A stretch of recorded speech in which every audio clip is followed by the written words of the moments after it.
Hello வணக்கம். இது உங்கள் சிவி ஜோன். எல்லாரும் எப்படி இருக்கீங்க? இப்போ பார்த்தீங்கன்னா லைவில் ஒரு பயங்கரமான சம்பவங்கள். அதாவது விலை கொடுத்து வாங்குவாங்கன்னு சொல்லுவாங்க பார்த்தீங்கன்னா, அந்த மாதிரி ஒரு சம்பவம் தான் இப்போ நடந்திருக்கு. என்னென்னா பிக் பாஸ் வீட்டில் வந்து வீக்லி டாஸ்க் ஆரம்பிச்சாச்சு. ஸோ ஜூஸ் விற்கிறாங்க போல இருக்குது. இதுக்கு கியூசி யாரை போட்டிருக்காங்க அப்படின்னு பார்த்தீங்கன்னா, நம்ம விஜய் பார்வதியும் அதுக்கப்புறம் நம்மளுடைய திவாகரையும் போட்டிருக்காங்க. ஆனால் இவங்க இவ்வளோ பெரிய தப்பு போடுவாங்க நான் நினச்சி கூட பார்க்கல. ஏன்னா இப்போ தான் வந்து மலையாள பிக் பாஸ் அதில் வந்து இந்த டாஸ்க் முடிஞ்சிருக்கு போல இருக்குது. அதில் பார்த்தீங்கன்னா இந்த கியூசியால் தான் ஒரு பெரிய பூகம்பமே வெடிச்சிருக்கு. சரிங்களா? நம்ம விஜய் பார்வதி திவாகரும் பூகம்பத்துக்கே வந்துட்டு ஒரு பேர் போன ஒரு ஆள். அவங்கக்கிட்ட போய் கியூசி பொறுப்பை வந்து கொடுத்துருக்காங்க. என்னென்னா அவங்களுக்கு பிடிக்கவே இல்லை. ஆக்சுவலாக திவாகர் கூட வந்து வாலண்டியராக கொஞ்சம் கேட்டாப்புல. ஆனால் விஜய் பார்வதி வெறுத்தாங்க. எனக்கு கியூசி வேணாம், நான் வந்து இந்த மாதிரி ஆக்டிவாக வந்து ஃபிசிக்கலாக வந்து போய் ஓடி போய் எடுத்துகிட்டு வரணும், அந்த மாதிரி விஷயங்கள் கொடுங்க அப்படின்னு சொல்லும்போது, இல்லை நீ ஓட மாட்டேன் அப்படி இப்படின்னு சொல்லி விஜய் பார்வதியும் திவாகரன் தூக்கி போட்டாங்க. இப்போ வந்து பார்த்தீங்கன்னா அந்த டாஸ்க் ஆரம்பிச்சாச்சு. எஃப்ஜே வந்து ஒன்று ஒன்றா எடுத்து வந்து கொடுக்குறாப்புல.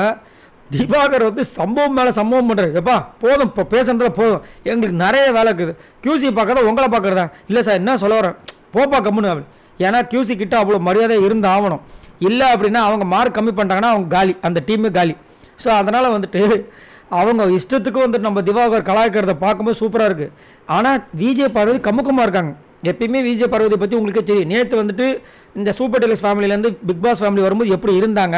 ஐயோ என்னப்பா இந்த பொண்ணு இவ்வளோ நல்ல பொண்ணாக இருக்கப்பா, சண்டைலாம் போடாமல் அப்படியே எவ்வளோ ஸ்போர்ட்டிவாக எடுத்துக்கிட்டு எவ்வளோ ஜாலியாக பண்ணுறாங்கன்னு. காலையில் பார்த்தீங்கன்னா சண்டை பெருசாக போச்சு, எனக்கு இந்த வேலையை செய்ய முடியும், வெளியே வந்துட்டாங்க. அதே மாதிரி ஃபஸ்ட்டு சாம்பிளுக்கு வந்து திவாகர் பேச விடுறது, அதுக்கப்புறம் ஆட போகிறாங்க. இந்த அம்மா வெறியாட்டம் என்ன ஆக போகுதுன்னு தெரியல. இந்த டாஸ்க்கே வந்துட்டு ரன்னக்கெல்லாம் பூமியாக மாறப்போகுது. சும்மாவே வந்துட்டு காலேருந்து கைமுன்னு நிறைய பேர் காதில் ரத்தம் தான் வந்துச்சு. இந்த வாரம் இந்த டாஸ்க் கொடுத்துருக்காங்க. கியூஸில் என்னென்ன வேலை பண்ண போகிறாங்களோ, யாரெல்லாம் காண்டாகி தூக்கி விசில் அடிக்க போகிறாங்க தெரில. எப்படி எது பார்த்தாலும் எஃப்ஜே ஒரு விஷயத்த சொல்லியிருப்பார், நாங்கள் வந்து இந்த வாரம் வந்து எல்லோரும் வச்சு செய்ய போகிறோம் பிக் பாஸ் டீமெண்ட்டு. ஆனால் கடைசியில் வந்து எஃப்ஜே தான் வந்து விஜய் பார்வதிக்கிட்ட இப்படி வசமாக சிக்கிட்டான்ற மாதிரி எனக்கு தோணுது. சரி, நீங்கள் உங்களோட கருத்து சொல்லுங்கள். இந்த வீக்லி டாஸ்க் பொறுத்த வரைக்கும் யார் சம்பவம் பண்ணுவாங்க, யார் செம்மையாக மாட்டுவாங்க, யார் நல்ல பேர் வாங்குவாங்கன்னு நினைக்கிறீங்க? மறக்காமல் கீழே கமெண்ட்ஸ் பண்ணுங்கள். அதேமாதிரி கியூசியில் விஜய் பார்வதியை போட்டது கரெக்டுன்னு நினைக்கிறீங்களா, தவறுன்னு நினைக்கிறீங்களா?